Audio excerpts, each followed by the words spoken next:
goes. How's that sound? Oh, that sounds great. Hi, everyone. Dr. Larry, the author of Save Baseball, a prescription for the major leagues, here with you once again. And I am joined today by former major league umpire Jim Reynolds. So, Jim, thank you for your time today. It's an honor to visit with you, and thank you for spending time with us here on Save Baseball. I appreciate it and thank you for having me. So, Jim, rarely do we see umpires interviewed. So, this is an exciting moment. I spent 10 years as a sportscaster, and not that I was chasing you guys down in clubhouses around Angel Stadium and Dodger Stadium, but not often did I see you guys with a microphone in front of you. So, I know while you're retired, you didn't disappear after 23 years. And after the 22 season, when you retired, you're a supervisor for umpires in Major League Baseball. Can you give us an idea of like what you're doing? What does that mean? Sure. Yeah. So I transitioned off the field in at the end of 22, like you said, after 24 years at the major leagues. I spent 7 years in the minors. Also, I like to count those because those were the fun, good old days, but they were hard. Um, And so I was hired back by the commissioner's office to help supervise the major league staff and help train the young umpires at the minor league level too. So my job at the big league level is I go and watch crews. And so there are 19 different major league crews. And so I'm in charge of seeing four different crews or 16 umpires. So the majority of my schedule revolves both in the first half and the second half revolves around making sure that they get seen enough. So I'll go. One of the great things that I live here in Arizona is that a lot of the crews will come through Arizona. One of the reasons I took this job was, or one of the negative side effects about being a big league umpire, and especially for 31 years, your schedule's not your own. From March 1st to the end of October, somebody's telling you where you need to be. And we miss a lot. Everybody in baseball misses a lot. The players, the trainers, the people who work at the ballpark, we all miss a lot for this game that we love. And so one of the reasons this job was attractive to me was the fact that I could make my own schedule. We have a 15-year-old boy at home. I missed enough soccer games and those kind of things. So this schedule and this job allows me to be able to be present for a lot of that stuff. So when I'm going to see crews, I'm hoping they come through Arizona. If not, because I live on the West Coast, there isn't a big supervisor presence on the West Coast. I try to catch those crews when they come out here. So, like I just got back from Seattle seeing one of my crews. So my job is to evaluate their performance, give them feedback. I spend some time in the locker room before the games. That allows them to communicate to me whether that be frustrations or just the grind of the job, and things that they want to communicate back to the commissioner's office and the people on the on-field operations side. So I kind of act as a mouthpiece for them, and while evaluating their performance too. So that's kind of what I'm doing now. So that's a lot, and there's some things in there that I'd like to chat with as we Sure. kind of go through. But one of the things I thought was interesting, 24 years in the major league, you saw a lot of evolution in a Yeah. game that really has spent decades upon decades of not changing. Yeah. We used to talk about the DH from the early 70s was like something people were still mad about 50 years later. But then during probably more the tail end of your career, instant replay, rule changes. So you and I talked before about this, and you have some opinions that are kind of based on my book, which is about saving baseball, like preserving it and improving it for generations to come. And your thoughts around some of those rule changes that you saw and how it has impacted the game. Yeah, I happened upon my career happened upon a time in baseball where it really does coincide with change. And it really, if you really take a look at the changes that were made in baseball during my 4 years, it centered around the umpiring mainly. A lot of the responsibilities, a lot of the change came at the umpire department. Um, Take the strike zone in the box, right? Yeah. Um, Sandy Alderson was in charge of on-field operations at the time, and he knew it was coming. And I don't know what people think about Sandy, but I'll tell you this. He's a hard-nosed guy, but he saw what was coming, and he knew that the box was what was going to happen, and Mm. he tried his best to get us on board with that. And like you said, there were hundred hundred or more years of no change in the strike zone. The strike zone was never um, it was never definitive. It was never a box on a screen. It was the umpire's interpretation of what the strike zone would be. And like everybody says, the umpires back then all had their own zones. And you talk to the players back then, and it was about understanding who was working the plate and what kind of zone that guy had. And there was some knowledge in that. Um, Pretty much early in my career, they started moving towards this box zone to get everybody in line. And that was the biggest change for my profession is that, right? No longer is there an interpretation of the strike zone. You're going to be graded on this box. And ever since that, our guys have been. Um, and so we talk internally about the changes in baseball. That's probably the biggest one. And I think it felt to us like a lot of it. And again, the strike zone it wasn't just this box in 2004 or 2005 or whenever they introduced it. Mhm. It was a tinkering of that box. It was Right. buffer zones. It was, okay, let's make it a little wider. Let's adjust it. And there had been times where they were adjusting things to try to generate more offense. I think the technology has come a long way, Mhm. and I think everybody, including the umpires, are more and more um, at ease with that. You talk to the umpires now, and I had a role in a lot of this because I was involved with the union side. Um, I think the spray pattern, I think, it went from an inch and a half and what I mean by the spray pattern is what is the area of error? Because back in 2004, the technology is nowhere near Mhm. as accurate it is now. And I think there is a margin of error now of about a half an inch or a quarter of an inch or somewhere, eighth of an inch, somewhere, something that everybody I think feels a lot more comfortable about. That being said, we don't talk about that ever, right? Everybody believes in the box now. Everybody does.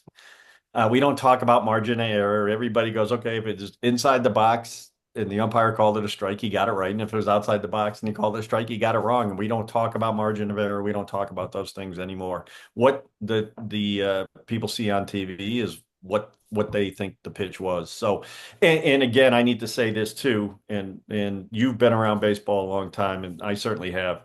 Um, the umpiring now is better, and you talk to any ex-player from the time I started in 99 till now, the umpiring now is better than it ever has been by a mile.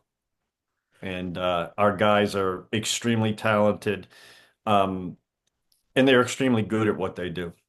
It's interesting. You mentioned, Jim, about back in the day, you would hear, oh, he's a pitcher's umpire. But you know what? I was watching a game last week and they're still talking about that when that may not be the case because we're now kind of defined by the box. So when Yeah. you watch a game and you hear the announcer say, oh, hey, Jim Reynolds, he's pitcher friendly. So is Yeah, that not really the case anymore? Should we just kind of not pay I that much think attention to those comments anymore? yeah, no, I think everybody's going to make comments like that, Larry. And here's the issue: it's all relative. John Hirschbeck was a pitcher's umpire before the box. Everybody knew who John was. He was going to call pitches. He was consistently big, right? Now a pitcher's umpire is described as somebody that calls more pitches outside the box than most, and that might only be four or five a game. Hmm. But that's what makes you a pitcher's umpire now. For sure. I So, think one of the things that we're learning from the data mhm. is that when I got to the big leagues, it was funny. Marty Springstead, who was the American League supervisor at the time, had seen me in AAA. And one of the things that he said before the game even started, I was working the plate in the minor leagues. He says, "Hey, kid, nobody gets to the big leagues balling pitches." And, that was the mantra back then. And so, um, there has certainly been a change. And I think our guys have learned based on the best way that our guys score now is not calling pitches off the plate. And that in turn has led to a correction or maybe an overcorrection of balling more strikes than striking more balls. And I think that's what the data has shown us. So, in addition to those changes, when I wrote this book, and writing a book takes way too long, and I had to throw out, Jim, like 80 pages of a draft because talking to former players, current players, GMs, everybody, pitch clock was a big part of what we were discussing, and then it became part of the game. Yeah. So you as an umpire and your colleagues have really had to adapt Yes. to all these different, even mound visits. I watch, got to take the card out, you're keeping tally, you're not just relying on the scoreboard to get it right. Every little thing now has really trickled down to an umpire's job Yeah. being much more complex, I think, than it maybe was before. But for example, pitch clock, has that helped the game, or is that something that we're going to look back on years later and say, well, that really wasn't that necessary? What do you think about the pitch clock? Well, you know, the pitch clock has two camps, right? People who really think it saved the game, and then people who think we're messing with tradition. And I've heard it from both. Personally, I think it's absolutely saved the game. I think you can go into a ballpark now and prior to the pitch clock, we were I mean, we were settling in like for 3 hour and 15 minute, 3 hour and a half games. I don't think that, if you're playing one game a week, like the NFL does, I think that is okay. But I think if you're playing 162 of these things, um, it matters. It matters on the wear and tear. It has had some negative effects on my job, or not my job presently, but I think umpiring. But I personally believe that it saved the game. I think baseball has done a really good job. I mean, a thorough job of exploring this at the minor league and rolling it out when they had some confidence in it and in the parameters in it. They've done a good job with that. And you know, I just came from Seattle. 2.5, 220, 215. Um, I think it I think when people go to the ballpark, fans especially go to the ballpark and know that they're going to be there, they're more apt to go. 100%. I interviewed Joe Madden for my book, and he said, Larry, if you think regular season games can drag on, how about a postseason game? And Yeah. you umpired in a lot of those. He said, he told me, Larry, they're brutal to manage because they go Yeah. 4 hours. Yeah, Or that's where we were at the end of it. At the end of my career, playoff, you told yourself during the regular season we're 3 hours, 3:15 every night, and then when you got to the postseason, it was 4.5 hours. And I had the opportunity to work third base in the 2018 All-Star game in Game 3, where Teddy Barrett had to play for that 18 inning, 7.5 hour game. Um, I'm pretty sure that if we had a pitch clock, it would have been at least six, and only 6.5 or six. But um, the greatest plate job I ever saw. But yeah, no, I mean that's what we were dealing with, and it needed to be addressed. And I know there's some real purists out there that some of my friends will go to the stadiums like I really liked sitting around, having a hot dog, having some peanuts, talking to my buddy, and not really worried about, oh, we're almost done here. yeah, and it's I've come around. I mean, I've come around on it because I want what's best for the game. Yeah, If we hold to those traditions, Jim, you and I are going to be the only two guys sitting at a game. I mean, because the yeah, average fan is our age. That's the yeah, sad part about it. We want to get younger generations excited. They don't want to sit there for 4 hours.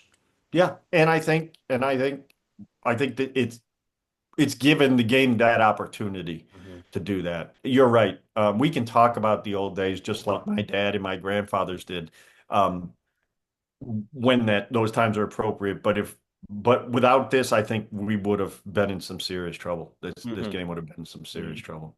Definitely agree on that. It's interesting when I look at things such as instant replay, and I write about that in the book and talk to players, and I talked to Justin Turner, and he had some good points about, it's that's kind of put some players in, and maybe your guys too, in harm's way. Like, the intent of replay, and I agree with him when he told me this, it's not the foot that slides off the base by that much, right? But that's what we're down to. I was just watching, the Cub game a moment ago. We want to get things right, but at what cost? So one of the things I love your opinion on this because as a young fan, and you and I are the same age, growing up 70s and 80s, I loved, Mhm. of course, baseball, but I loved watching Earl Weaver, Billy Martin, Tommy Lasorda lose their minds and, throw the hat and kick the base. And maybe you're like, well, that's not fun for me, but these guys are turning over when they see that that's not even a part of the game anymore. We don't see arguments. And you know what? Not that that's drawing people, but that was kind of a fun part of it. And in fact, on social media today, it comes up all the time. Arguments from the 70s and 80s, and you think that doesn't even happen anymore today. So I know you probably don't miss arguing, but that's something that was kind of a colorful part of the game that's gone. Yeah, no, I've been married for, almost 20 years now, so arguing is part of my life. I don't think I can ever get away from that. No, but one of the things that I always talk about when you see the Earl Weavers and all the Billy Martins, right? The reason they were knocked down dragouts is because there was no expert on that play. It was Billy Martin's opinion versus Bill Haller's opinion, or Greg Koss' opinion, or Larry Barnett's opinion, or Jim Evans' opinion. That's all it was. It was one guy arguing his opinion over the other guy because most of the games back then weren't on TV. And if they were, you couldn't tell using the TV technology back then if a guy was actually safe or out. Now we can, right? And like you said, the original language for the replay parameters was obvious miss. It was put in to take care of the obvious miss, right? Um, the Jim Joyce play, right? At the perfect game, right? Yeah. To clean that up. But now, like you said, we've gone down, and again, we knew we were going to go this way, right? I mean, one of the great things that baseball has had with replay is it's had its predecessor in the NFL, right? The NFL replay was put in to make sure the guy's 2 feet were in bounds or his arms were underneath the catch, right? That's what they were trying to capture. Now, if a guy doesn't go right down the middle of the end zone untouched, we're reviewing that too, right? Like everything is reviewable now, and not only have we seen the NFL increase what's reviewable, but there's always this constant, you talked about social media. There's always this constant push on social media to make more reviewable in our game. Mm. And I just can't imagine how we put a cork in this because if the technology's there to get the foot that's this far off the bag, and that's what we're measuring now. um, how do we stop this? Hmm. Because ultimately everybody wants to get the play right, the umpires included. We're fans of replay. We understand that the point of all of this is to get the play right.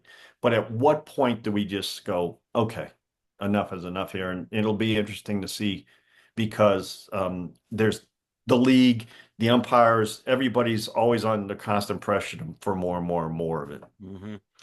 You mentioned the NFL. Another sport that I think that has done a really good job with the technology is professional tennis. Yeah. And this is leading to a question I wanted to ask you about the ABS system, which we saw debut at the major league level, at least in spring training. And Yep. I'm also, we're fellow Valley residents. So I went to a number of games and I did a video on this that I was going to go in with a complete objective opinion on it, thinking I wasn't going to like it, and I turned out that I really did Yeah. because it's the older I get, Jim, I want things that are efficient and I want things that are effective. And you may completely disagree. I love your opinion on it because I thought it was. I thought it was quick, and if fans got into it like they do at tennis, because they put it on the scoreboard, you see the ball come in, it's this far off the plate. They even give you the measurement you talked a moment ago. How far was it a strike or wasn't it? Some of the umpires, I know they had some fun with it. There were some fun videos of, surprisingly that call was upheld or, to that effect. But what is your thoughts on the ABS system? Will we see it? And when do you think we'll see it if you do? Yeah, so I think my thoughts about the ABS system, I'm going to go back to the pace of play, the pitch clock stuff. I think baseball's done a really good job of exploring all of it at the minor league level. They had been testing it for over 2 years at the minor league level. It is presently running in AAA. So they have a challenge system for in all the AAA games. And then I believe it's the Florida State League, which is a low A league, um, low A. And I think they're there because the majority of ballparks that those teams are playing in are already outfitted with it for the big league teams at the spring training sites. Um, is it coming? If I understand the commissioner's comments from earlier this year to be correct, I would assume that it would be coming in 2026. So he made comments Right. earlier, public comments earlier this year about, wanting to introduce it. Um, and again, you made the comments about tennis, right? Tennis does a really good job, except when they're at Roland Garros. And then we get, and then we get physical proof at times of how the margin of error, because in grass on hard court, there's no way to tell where that mark was. Everybody just looks up and goes, okay, that's where it was. And there have been times at Roland Garros where it goes, they look up there and then they go over here and they look at the dirt and they go, oh, the two don't match up. Um, but again, I'll go back to my earlier comments about nobody really questions the box anymore. ABS, I believe, will be coming sooner rather than later.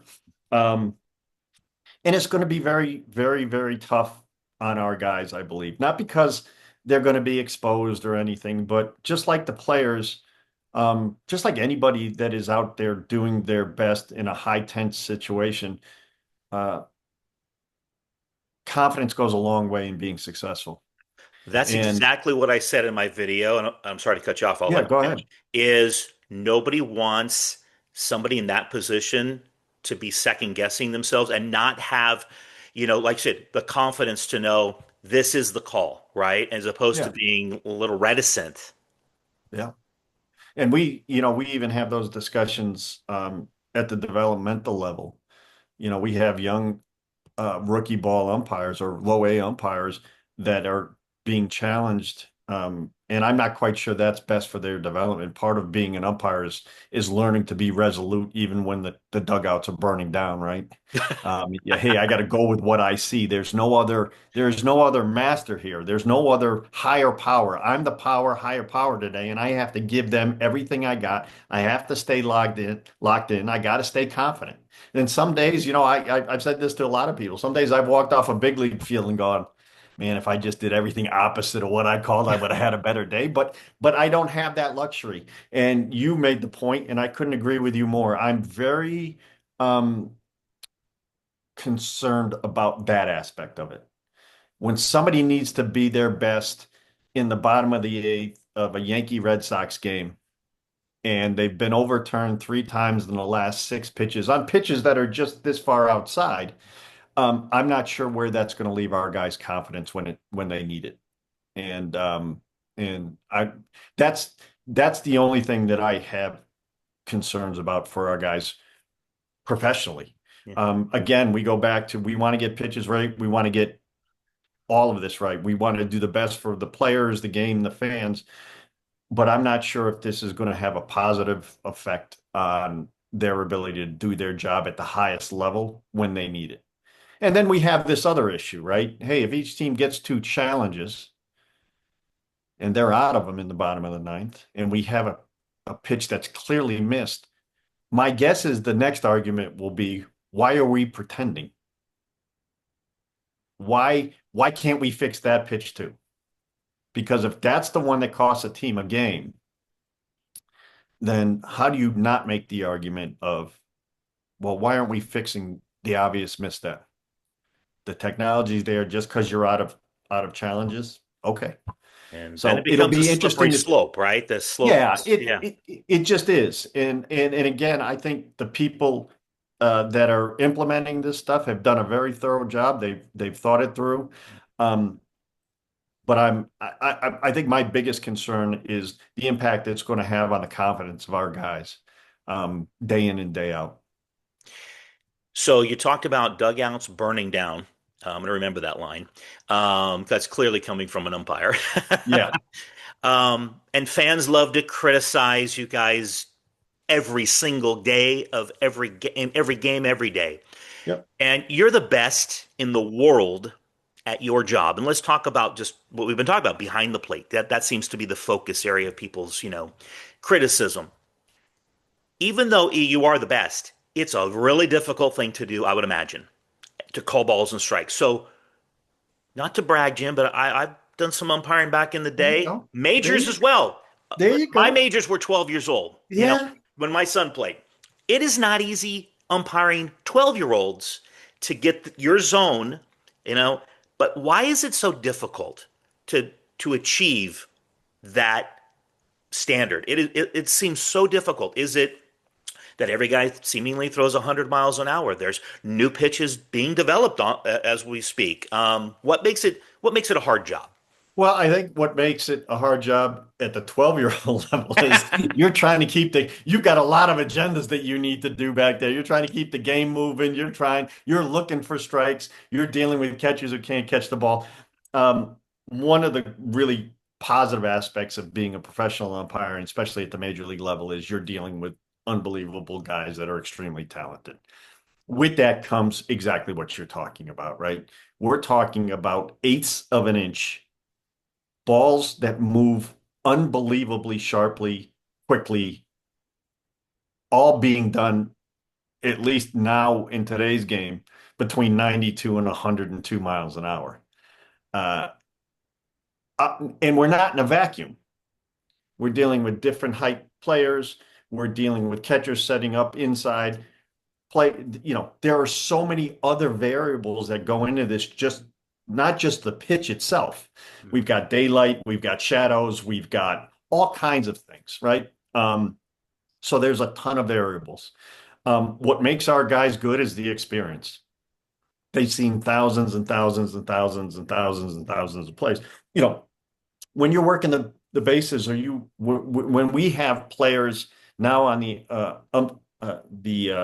on-field operations department, and we talk to they're like, I'm amazed at how much stuff you guys get right on the bases. And it's not like, and that was the comment, you made a comment earlier. Mike Muchlinski made the comment when he was challenged during spring training. Surprisingly, I got that pitch right. It's not like we just showed up at the ballpark and put this stuff on for the first time. It's not like, and that was the point he was kind of subtly making is I've done this for a long time. I've trained myself for a long time. And yeah, I got it right.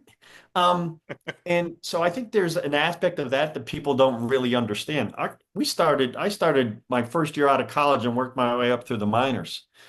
And then spent, 20, I spent 31 years doing this at the professional level. There's a lot of training that goes in, and there's a lot of guys who go through that process that never make the major leagues because they just weren't good enough, right? So there is a weed out process. We're not just pulling people off the streets. These guys are getting supervised.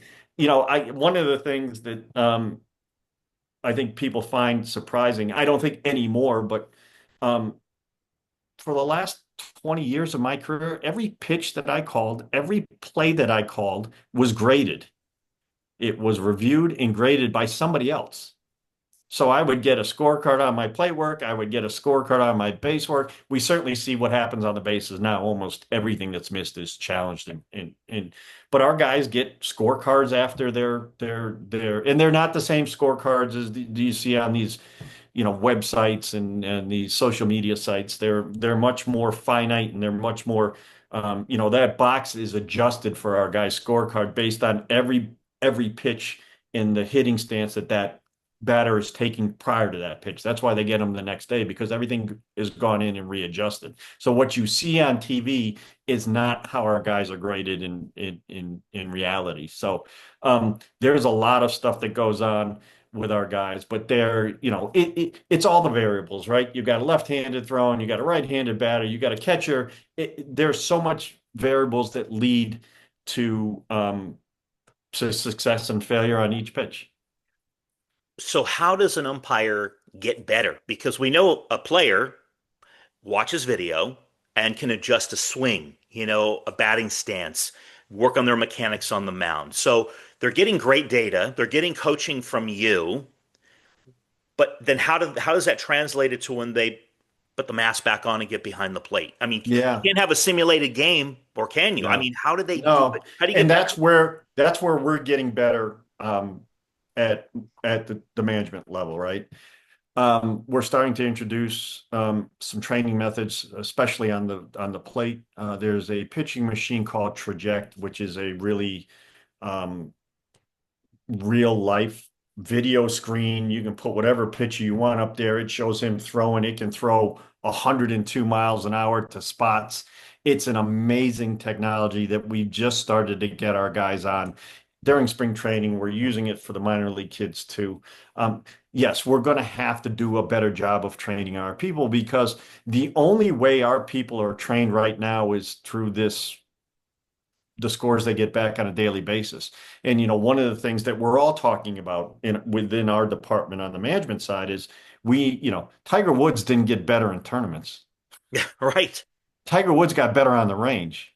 All pressure does, all tournament golf does, all games do is help you identify what you need to work on. They're not arenas that allow you to work on things, right? Hmm. And so we're going to do a better job of creating environments for our guys because the scrutiny is so much now that we need to help them make it a little bit of a fair fight. So the technology has finally reached the point where we feel like we can offer them something that's realistic. Having a major league umpire go on a backfield with a machine that's throwing 70 miles an hour doesn't do anybody any good. That if you don't know where the ball's going, our guys, if they're missing pitches that are this far out, they want to work on that pitch. And we need to find a way for them to work on that pitch where it doesn't feel like it's a life and death situation for them. So I think we're going to get better at that. We're going to introduce more ways to provide that training for our guys. Do umpires ever guess like what's coming, or do you have to approach every pitch like a blank slate? Because you could get Yeah, fooled this if you guess. I'm just curious about that. no, one of the things I used to hate was when I used to go out to the mound and break up a conference between a pitching coach and a pitcher, and the last thing I hear is, "Okay, let's start slider away." Because I just want to react. I'm at my best when I'm sticking to my fundamentals, which is proper positioning, proper timing, right? And those kind of things kind of like, okay, I guess we're going to slide our way. And and that's what I'm looking for. And for some reason he doesn't throw that pitch or he doesn't throw well enough. And now I'm more surprised. So no, I think our guys that are really successful, they have a routine that allows them to take each pitch by pitch. Um, Whether you think you got it right or wrong, you develop a routine back there. It's like, okay, here's the next pitch, here's the next pitch, and everything that went before that is is gone. Hmm. And I think the other thing that you asked about earlier is to be good at anything, but especially a good official, you need to be a very good self-evaluator, and you need to be able to look at your games objectively and with a critical eye. When I first started, we used to be in locker rooms with some of the older guys, and we were talking about the video that you can't really see if a guy was out or safe because it was fuzzy. Every time they slowed it down, they're like, I got it right. And they turn around and walk away and they go to the shower and, whatever. And you're standing back there going, really? Because I'm not seeing it that way. Um, I think I think the technology has erased the majority of that, so our guys can see, okay, that guy was out, and why didn't I get that play right? Right? Was it my positioning? Was it my timing? Was I anticipating something? And I think the same thing. It goes. I think our successful guys look at what their trends are. I don't know if they go back and look at every pitch when they're working the plate and have 350 pitches to watch, but they go back and look at the ones that they got wrong and start trying to help identify trends. Okay, I'm missing a bunch with right-handed batters on the outside part of the plate. Let me see if I can make an adjustment that next game. Now, again, having a range, for lack of a better term, I think would help facilitate that. But right now, they're just doing it on a game-by-game basis.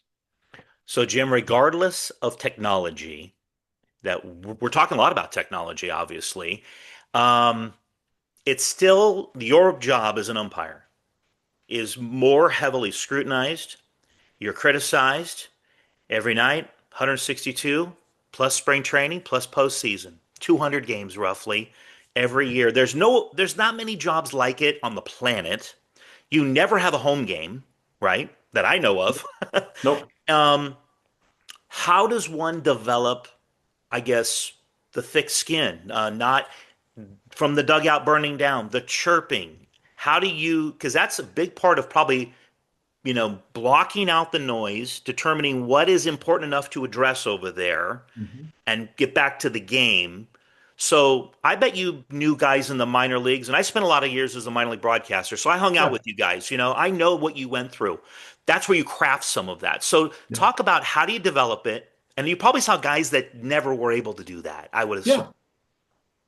Yeah, what you're talking about is situational handling, right? And one of the comments that I made about the pitch clock, for all of the greatness about the pitch clock and how much I believe it's saved the game, one of the negative aspects of it, it has not it takes away a lot of the dead time that we all used to know we used to get to know each other, whether it be a simple conversation with the catcher, whether it be a simple conversation with the pitching coach between innings or the manager when he comes out to give you changes. All of that has been sped up. And a lot of that dead time now, thankfully, has been taken out. The negative effect of it is we're seeing a lot more quicker ejections happening, which is Mm. a byproduct of what happens when strangers are yelling at strangers. You know, uh, I don't know, Terry Francona. There's my buddy right there. Yeah. Uh, Trey Hillman, one of the best people I know in the game, met in the game. If Trey was chirping at me, we already had a relationship. Those relationships were developed over time during that dead time, right? We had a relationship. Now, because a lot of that dead time, I'd be like, hey, Trey, knock it off. Jimmy, that's a good pitch. We would address each other by name because we knew we weren't strangers. I think what you're seeing now is a lot more strangers yelling at strangers. And with that comes a lot more tension, a lot more fireworks.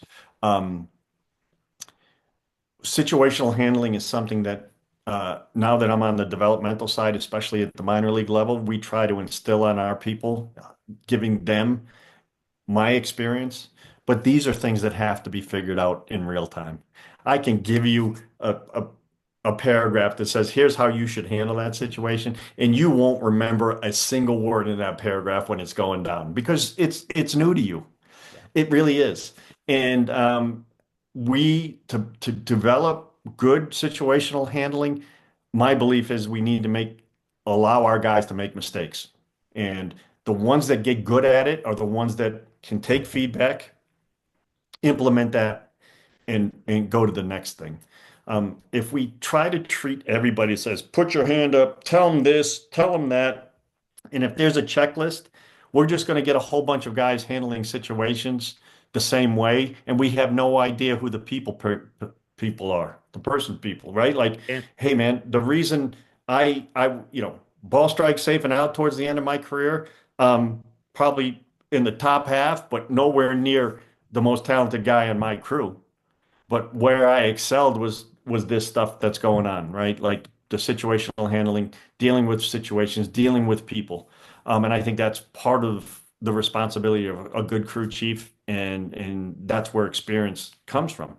Um, and so it's a big part of this game that I think we need to do a much better job of cultivating early in umpires' careers, and that means allowing them to make mistakes.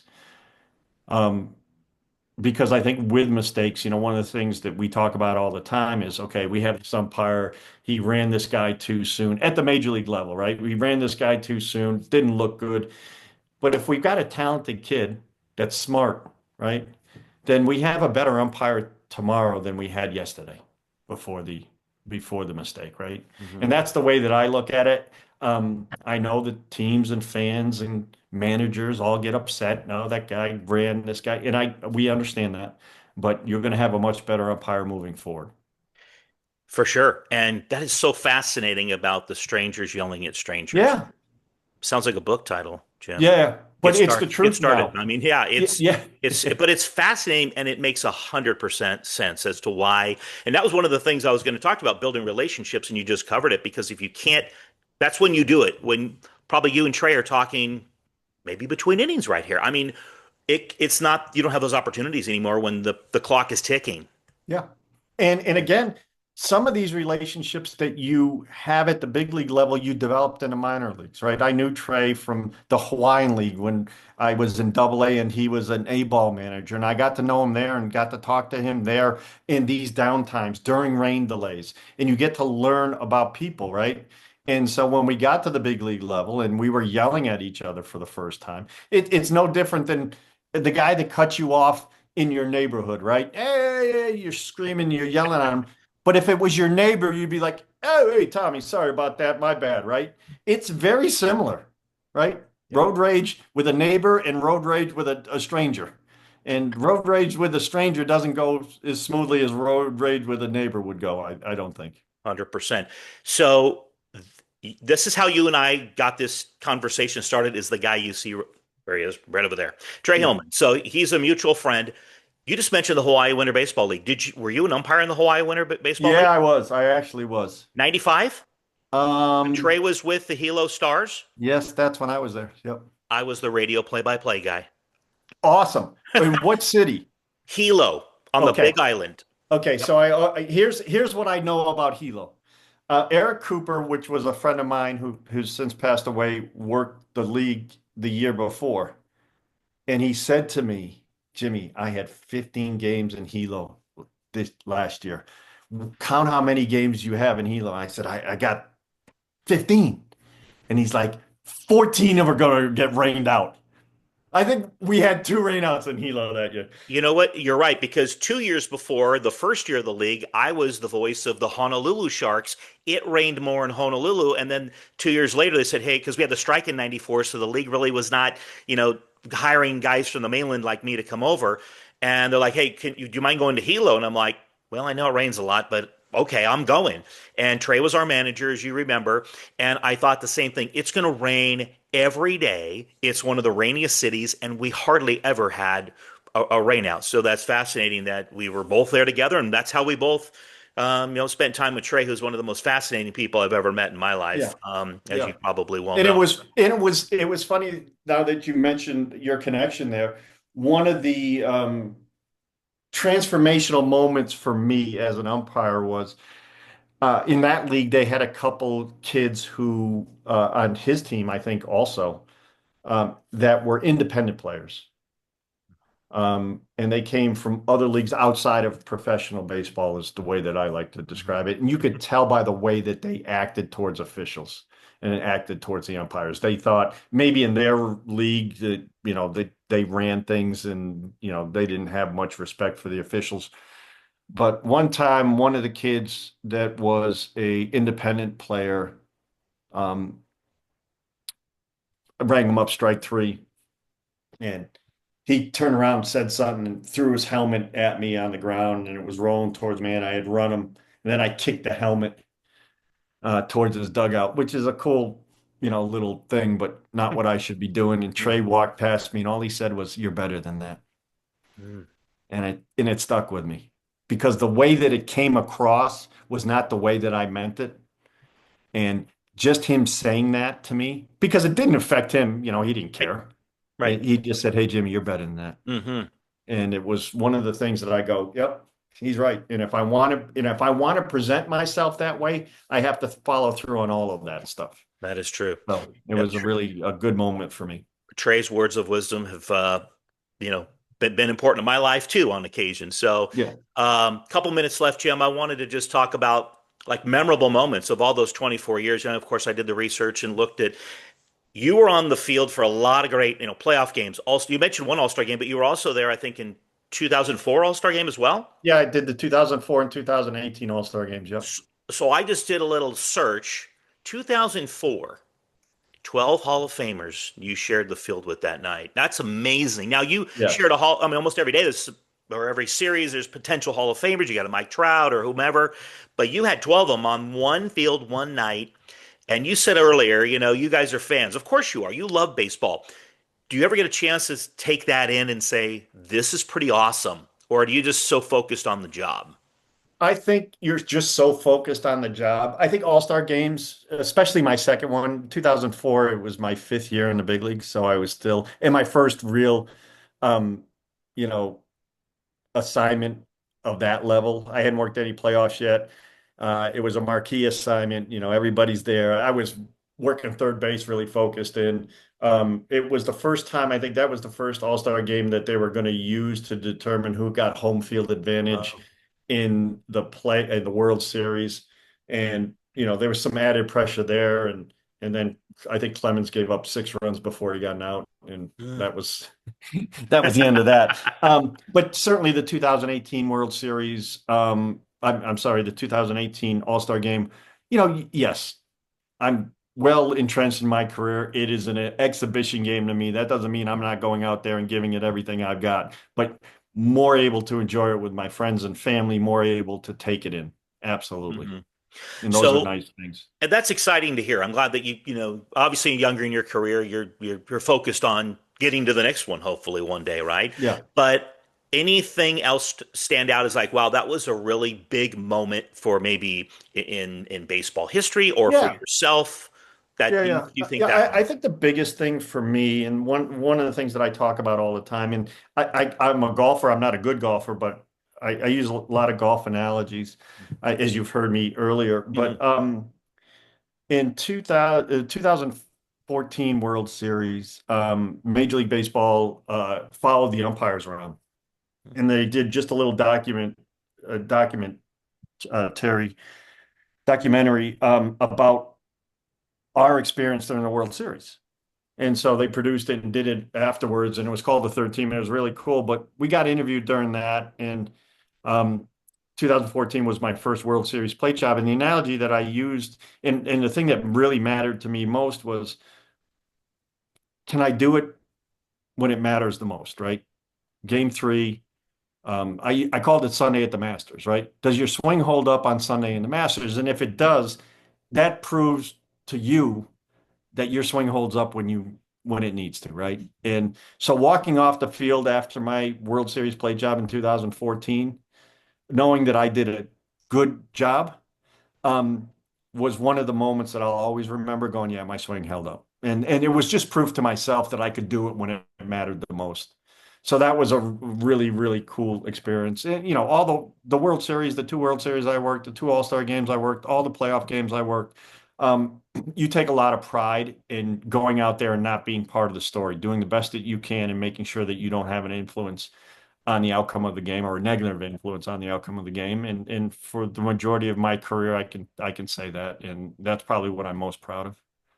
And now you're passing it along to those that are in the game right now and providing that coaching and support. And I'm sure that, when you talk to them, it's the old E.F. Hutton commercial. I'm sure that they listen, right? When I'm Jim not quite Reynolds sure that comes. this generation listens to anybody, but I give it my old college try.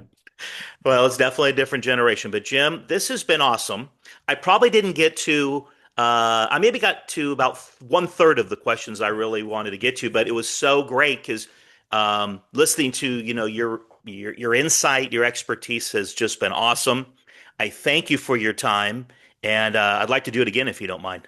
Absolutely. And like I said to you when you first reached out to me, any friend of Trey is a friend of mine. So That's I appreciate that. anytime, anytime. For sure. Jim Reynolds, Major League Umpire, has been my guest. Don't forget to subscribe, like, and comment. And as always, for the love of the game, I am Dr. Larry.